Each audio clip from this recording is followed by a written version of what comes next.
Good morning students, welcome to corporate law class. Students, इससे previous lectures में हमने discuss किया था कंपनी की मीटिंग्स और कंपनी के रेजोल्यूशंस। इस वीडियो में हम डिस्कस करेंगे कंपनी की जो मीटिंग्स हमने अब तक कंडक्ट की थी, उन मीटिंग्स के लिए आवश्यकताएं क्या हैं, उनकी विधि क्या है, यानी कि किस प्रोसीजर को फॉलो करके हम मीटिंग्स बुला सकते हैं, किन ज़रूरी चीज़ों के होने से कोई मीटिंग वैध मीटिंग मानी जाती है, यानी कि वो वैलिड मानी जाएगी, किन कंडीशंस को पूरा करने पे, किन प्रावधानों को मानने पर कंपनी की मीटिंग को हम कंप्लीट मीटिंग कह सकते हैं, वो हम अब इस चैप्टर में स्टडी करेंगे। तो बच्चे, अब हम इसको स्टार्ट कर रहे हैं। एक बेसिक सा हम पहले इसका एक इंट्रोडक्शन लेते हैं। रिक्विजिट्स यानी कि आवश्यकताएं क्या हैं। पहली अगर हम बात करें तो कोई प्रॉपर अथॉरिटी होनी चाहिए, मतलब कि जो भी कंपनी की मीटिंग ऑर्गेनाइज़ की जा रही है उसे ऑर्गेनाइज़ कौन कर रहा है, या तो डायरेक्टर्स ऑर्गेनाइज़ कर रहे हैं या फिर कंपनी के सदस्य या उनके शेयर होल्डर्स, उनके मेंबर्स ऐसी मीटिंग को ऑर्गेनाइज़ कर रहे हैं। दूसरा, प्रॉपर नोटिस, यानी कि उचित नोटिस देना ज़रूरी है, सूचना देनी ज़रूरी है कि आप कोई मीटिंग कराना चाहते हो। तीसरा है हमारे पास चेयरमैन। चेयरमैन का मतलब अध्यक्ष। कोई भी मीटिंग बिना अध्यक्ष या सभापति के की गई हो तो ऐसी मीटिंग को हम वैलिड मीटिंग नहीं कह सकते। उसके बाद आता है quorum and other rules. Quorum हमने पहले भी एक शॉर्ट में पढ़ा है कि क्योरम का मतलब कार्यवाहक संख्या, यानी कि कितने मिनिमम या न्यूनतम सदस्य किसी मीटिंग में उपलब्ध होने ज़रूरी है। अगर इतने सदस्य मीटिंग में नहीं है तो ऐसी मीटिंग को हम वैलिड मीटिंग नहीं कह सकते। तो ये हमने पढ़ा कि कुछ बेसिक चीज़ें होती हैं जो किसी मीटिंग में होनी ज़रूरी हैं। अगर ये प्रोसीजर या इन चीज़ों को आप फुलफ़िल नहीं करते हो, इन कंडीशंस को नहीं मानते हो, तो कोई भी कंपनी अपनी कराई गई मीटिंग को वैध करार नहीं कर सकती। स्टूडेंट्स, अब हम इसे स्टार्ट कर रहे हैं। रिक्विजिट्स में ये शॉर्ट में थोड़ा सा लिखा गया है कि प्रॉपर अथॉरिटी होनी चाहिए, नोटिस ऑफ मीटिंग होनी चाहिए। बच्चे, ये सब आगे डिटेल में भी मैंने लिखा है। क्योरम होना चाहिए, चेयरमैन होना चाहिए, या फिर मिनट्स भी हम पढ़ चुके हैं कि जो कुछ भी हमने मीटिंग में किया है, जो भी विचार विमर्श हुआ है उसको लिखा जाता है, उसको हमने मिनट्स बोला था। अब बच्चे, इनको डिटेल में हम स्टार्ट करते हैं। सबसे पहला है हमारे पास कि रिक्विजिट में जो मीटिंग आप कर रहे हो वो कोई प्रॉपर अथॉरिटी के थ्रू की गई होनी चाहिए। दूसरा, मीटिंग आप जब भी करेंगे तो ऐसी मीटिंग को स्टार्ट करने से पहले नोटिस देना ज़रूरी है, और ऐसा नोटिस उन सभी व्यक्तियों को दिया जाएगा जो व्यक्ति कंपनी से किसी भी तरह से संबंधित हैं। तीसरा, कंपनी का जो भी आप मीटिंग करेंगे उसमें आप क्या डिस्कस करने वाले हो, वो कंपनी के बिजनेस से किस तरह रिलेटेड है, ये चीज़ें भी आपको, यानी कि एजेंडा, यानी कि आपकी मीटिंग का विषय क्या होगा, ये भी आपको उनको बताना ज़रूरी है। उसके बाद कंपनी जब भी कोई मीटिंग कराएगी तो उसमें सभापति का होना ज़रूरी है, मिनिमम मेंबर्स का होना ज़रूरी है, कानूनी विधि को फुलफ़िल किया जाना ज़रूरी है, मीटिंग बुलाने से पहले प्रस्ताव पारित किए जाने चाहिए। उसके बाद मीटिंग में आप जो कुछ भी डिस्कशन करोगे उनको प्रॉपर एक बुक में लिखना है, जिसको हमने मिनट बुक कहा था। तो फर्स्ट पॉइंट करते हैं कि मीटिंग कौन बुला सकता है। First requisite is authorities for convening the meeting, यानी कि कंपनी की मीटिंग को कौन कौन बुला सकता है, या तो बोर्ड ऑफ डायरेक्टर्स, या फिर सदस्यों की मांग पर संचालक बुला सकते हैं, डायरेक्टर्स बुला सकते हैं। तीसरा, या फिर ट्रिब्यूनल भी मीटिंग्स को बुला सकता है। तो अगर इनकी डिटेल में बात करें, ये हम पहले वाले चैप्टर में भी पढ़ चुके हैं। बोर्ड ऑफ डायरेक्टर्स के पास अधिकार है कि वो कंपनी के सेक्रेटरी के साथ संचालकों की मीटिंग करा सकते हैं।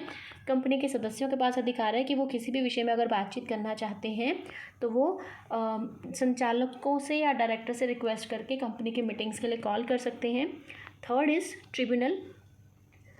अगर कोई भी डायरेक्टर कंपनी की मीटिंग्स को कंडक्ट कराने में कोई डिफ़ॉल्ट कर रहा है तो company law board, that is NCLT directors को ऐसी मीटिंग को कंडक्ट कराने के इंस्ट्रक्शंस दे सकता है। सेकंड, हमारे पास आता है नोटिस ऑफ द मीटिंग। किसी भी मीटिंग को वैलिड कराने के लिए एक ज़रूरी चीज़ है कि उसके लिए एक प्रॉपर, एक उचित नोटिस पहले दिया जाना ज़रूरी है। नोटिस के लिए हमें कुछ चीज़ों को ध्यान रखना है कि आपके नोटिस की लेंथ कितनी होनी चाहिए, यानी कम से कम 21 दिन पहले आप वो नोटिस सेंड करेंगे। उस नोटिस में आप ये भी बताएंगे कि आप क्या डिस्कस करने वाले हो। नोटिस सभी व्यक्तियों तक पहुंचना ज़रूरी है जो किसी कंपनी के सदस्य हैं, जिनके पास कंपनी के मताधिकार हैं, वोट डालने का अधिकार जिनके पास है, उन सब के पास वो नोटिस पहुँच जाना चाहिए। यदि किसी मेंबर का एड्रेस कंपनी के पास नहीं है तो वो न्यूज़पेपर में उस नोटिस को पब्लिश करा सकते हैं ताकि कंपनी के सारे सदस्य ऐसी सूचना को प्राप्त कर सकें। Mode and service of notice, यानी कि आप किस तरह से देंगे, या तो आप पर्सनली अपने मेंबर्स को वो नोटिस दे सकते हैं, आप उनको मेल कर सकते हैं, या फिर आप उनको बाय पोस्ट भी नोटिस सेंड कर सकते हो। उसके बाद आप नोटिस में लिखेंगे कि आपको मीटिंग किस दिन है, मीटिंग का टाइम क्या है, किस प्लेस पे है। अगर 21 डेज से कम का आप टाइम रखना चाहते हो तो ऐसा करने के लिए आप एनुअल जनरल मीटिंग अगर कराना चाहते हो तो आप 21 दिन से कम का टाइम रख सकते हो, या फिर मीटिंग में पार्ट लेने वाले ऐसे सदस्य जिनके पास वोट डालने का अधिकार है, यदि ऐसे सदस्य सहमत हो जाते हैं तो आप 21 दिन से कम का टाइम रख कर भी मीटिंग को बुला सकते हो, तो भी ऐसी मीटिंग आपकी वैलिड मानी जाएगी। अगर आप कोई और मीटिंग करना चाहते हो तो किसी कंपनी के 95% शेयर कैपिटल की 95% तक शेयर कैपिटल किसी मेंबर के पास है तो ऐसे मेंबर के पास भी अधिकार है कि वो शॉर्ट नोटिस पे भी मेंबर्स की मीटिंग को बुला सकते हैं। और यदि किसी कंपनी में शेयर कैपिटल नहीं है तो बिना शेयर कैपिटल वाली कंपनी में भी सदस्य होते हैं, सिर्फ वो सदस्य जिनके पास शेयर्स तो नहीं है लेकिन वोट डालने का अधिकार है। तो इनके केस में भी 95% जैसे ही अगर मेंबर्स एग्री करते हैं तो आप कम टाइम पीरियड देके भी मीटिंग को बुला सकते हो और ऐसी मीटिंग आपकी वैलिड मानी जाएगी। कंटेंट्स हम कर चुके हैं, किस दिन है, कहाँ पे है।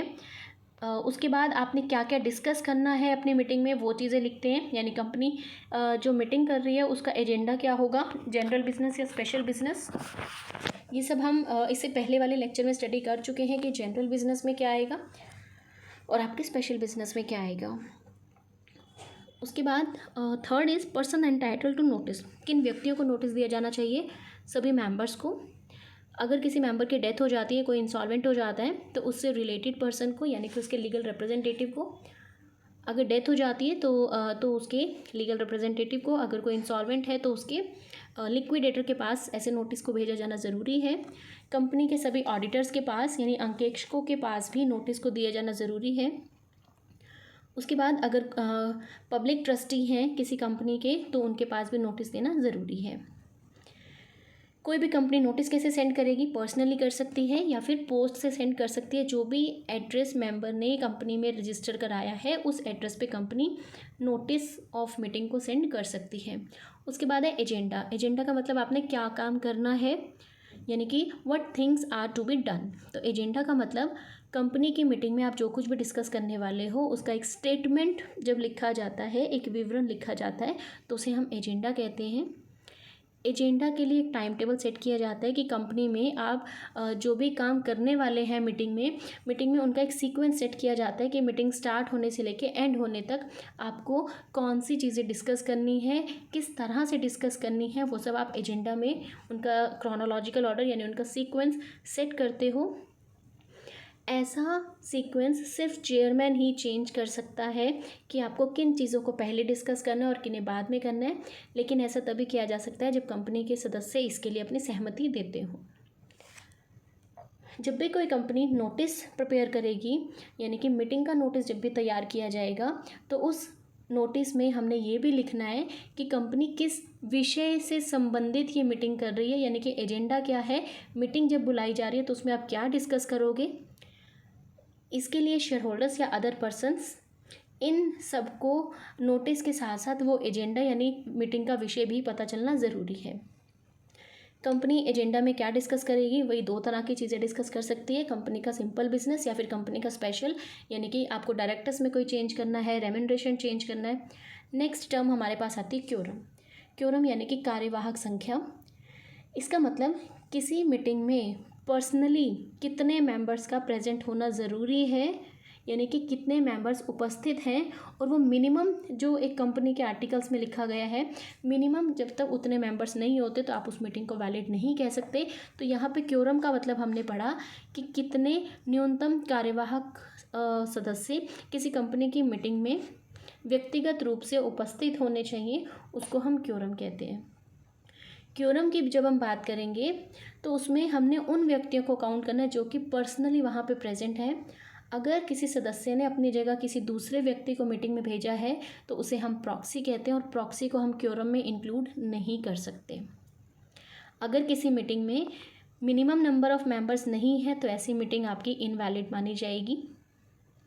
क्योरम से रिलेटेड कुछ और रूल्स दिए गए हैं, जैसे कम से कम पब्लिक कंपनी है तो कम से कम 5 मेंबर्स का होना ज़रूरी है, प्राइवेट कंपनी है तो कम से कम 2 मेंबर्स का वहाँ पे व्यक्तिगत रूप से उपस्थित होना ज़रूरी है। टाइम, जैसे ही कोई मीटिंग स्टार्ट होती है, मीटिंग स्टार्ट होते ही आधे घंटे के अंदर अंदर यानी 30 मिनट्स के अंदर अंदर अगर आपके पास मिनिमम मेंबर्स आ जाते हैं तो ही आप मीटिंग को स्टार्ट कर सकते हो। उसके बाद क्योरम को आप तभी स्टार्ट करोगे जब तक आपने मीटिंग में जो कुछ भी डिस्कस करना है आप उस सदस्य की जो मिनिमम संख्या उनके सामने सब कुछ प्रेजेंट नहीं कर देते, तब तक आप, या फैक्ट्स जब तक उनके सामने नहीं रख देते, आप अपनी मीटिंग को स्टार्ट नहीं कर सकते। उसके बाद मीटिंग को ख़त्म करना या फिर पोस्टपोन करना। डिसोल्यूशन यानी ख़त्म करना मीटिंग को, और एडजर्नमेंट का मतलब हम पहले भी पढ़ चुके हैं कि मीटिंग को पोस्टपोन करना। अगर हाफ एन आवर के अंदर अंदर, यानी जो आपने मीटिंग का टाइम रखा है उसके 30 मिनट्स के अंदर अंदर अगर आपकी क्योरम प्रेजेंट नहीं होती तो, और ऐसी मीटिंग अगर मेंबर्स के रिक्वेस्ट पे बुलाई गई है तो ऐसी मीटिंग को खारिज कर दिया जाएगा, उसे समाप्त कर दिया जाएगा। ऐसी मीटिंग दोबारा कंडक्ट नहीं होगी। इसको हम कहेंगे डिसोल्यूशन ऑफ मीटिंग। दूसरा केस, अगर मीटिंग मेंबर्स ने अपने रिक्वेस्ट पे नहीं बुलाई है, डायरेक्टर्स ने कुछ डिस्कशन करने के लिए मीटिंग बुलाई है, तो अगर 30 मिनट्स तक मिनिमम मेंबर्स प्रेजेंट नहीं होते तो ऐसी मीटिंग को next week same date, same time और सेम प्लेस पर पोस्टपोन कर दिया जाएगा। अगर आपने समय में या स्थान में कोई परिवर्तन करना है तो इसके लिए बोर्ड ऑफ डायरेक्टर्स आपको इसके लिए नोटिस सेंड कर देंगे। उसके बाद अगर जब आपने पोस्टपोन की हुई मीटिंग बुलानी है तो सेम कंडीशन यहाँ पे भी आएगी, फिर से वही 30 मिनट्स के अंदर अंदर मिनिमम मेंबर्स प्रेजेंट हो जाने चाहिए। अगर दोबारा रखी गई मीटिंग में यानी पोस्टपोन की गई मीटिंग में भी मिनिमम सदस्य पूरे नहीं होते तो जितने भी सदस्य उपस्थित हैं उनकी उपस्थिति में ही ऐसी मीटिंग को करा दिया जाएगा, और तब भी ऐसी मीटिंग आपकी वैलिड कहलाएगी। चाहे इसमें एक मेंबर भी क्यों ना हो तब भी हम उसको वैलिड मीटिंग मान सकते हैं।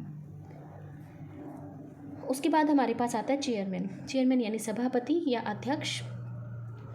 कंपनी की मीटिंग को कराने के लिए किसी व्यक्ति को सभापति चुना जाना ज़रूरी है।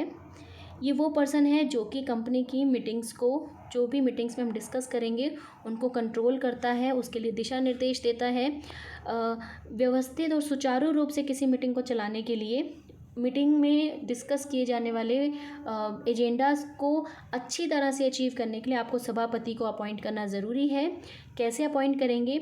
जैसे जितने भी सदस्य उपलब्ध हैं, अगर संचालकों की मीटिंग है तो संचालकों के द्वारा, यदि सदस्यों की मीटिंग है तो सदस्यों के द्वारा अपना हाथ खड़ा करके आप चेयरमैन को चूज़ कर सकते हो। सेकंड, आप उनकी वोटिंग करा सकते हो। कैसे आप करोगे कि नॉर्मली क्या होता है कि जो बोर्ड ऑफ डायरेक्टर्स का हेड होता है यानी कि मैनेजिंग डायरेक्टर, वो मैनेजिंग डायरेक्टर ही कंपनी की हर जनरल मीटिंग में चेयरमैन की पोस्ट को हेल्ड करेगा और मीटिंग को कंडक्ट कराएगा। अगर किसी कंपनी की मीटिंग्स के लिए कोई भी चेयरमैन नहीं है तो 15 मिनट तक अगर वो प्रेजेंट नहीं होता तो सब चेयरमैन ऐसी मीटिंग को कंडक्ट कराने के लिए एग्री करेगा, और यदि कोई भी चेयरमैन बनने के लिए तैयार नहीं होता तो उस मीटिंग में उपस्थित व्यक्ति, उपस्थित मेंबर ही जो वहाँ पे उपस्थित हैं उन्हीं में से किसी भी व्यक्ति को उस मीटिंग के लिए चेयरमैन बना सकते हैं। उसके बाद हमारे पास आता है कि ड्यूटीज़ क्या है चेयरमैन की। पहला, मीटिंग के लिए प्रॉपर नोटिस दिया गया है नहीं, ये चेक करना ज़रूरी है। दूसरा, जब भी मीटिंग की जा रही है तो वो ये देखेगा कि वो खुद और क्योरम वहाँ पे प्रेजेंट है या नहीं है, यानी कि मिनिमम मेंबर्स। तीसरा, फिर वो ये देखेगा कि आपने डिसिप्लिन मेंटेन किया है या नहीं, यानी कि ये ड्यूटी है चेयरमैन की कि जब तक उस मीटिंग में डिस्कशन किया जा रहा है उस मीटिंग को अच्छे से चलाने का काम चेयरमैन का है। चेयरमैन की ड्यूटी है कि वो कंपनीज़ एक्ट के सारे प्रावधानों को ध्यान में रखे, आर्टिकल्स को भी ध्यान में रख के ही मीटिंग को कंडक्ट कराए। चेयरमैन की ड्यूटी है कि मीटिंग्स में जो कुछ भी आप डिस्कस कर रहे हो उसे आप अच्छे से कंडक्ट कराएं और उसे रिकॉर्ड भी करें ताकि आप मिनट बुक में उसको लिखवा सकें। उसके बाद कंपनी में अगर कोई प्रस्ताव आपने पास करना है, कोई अमेंडमेंट्स करने हैं, तो वो मीटिंग में किस क्षेत्र में किए जा सकते हैं, कितने लेवल तक करने हैं, ये सब डिसाइड करने का काम चेयरमैन का है। उसके बाद फिर आता है कि सारे मेंबर्स को ये देखना है, चाहे वो माइनॉरिटी मेंबर्स भी हो, सबके पास अपने विचारों को रखने के लिए इक्वल अपॉर्चुनिटी होनी चाहिए। उसके बाद है कि कंपनी का मीटिंग के लिए जो चेयरमैन आपने अपॉइंट किया है, ऐसे चेयरमैन का कंपनी की मीटिंग में उसका कोई भी व्यक्तिगत हित नहीं होना चाहिए, तभी ऐसे व्यक्ति को आप चेयरमैन की फॉर्म में अपॉइंट कर सकते हो। यदि किसी व्यक्ति का पर्सनल इंटरेस्ट है तो ऐसे व्यक्ति को आप चेयरमैन अपॉइंट नहीं कर सकते हो। उसके बाद कुछ ऐसे डिस्कशंस हैं जो कि आप डिबेट जिनके ऊपर कर सकते हो।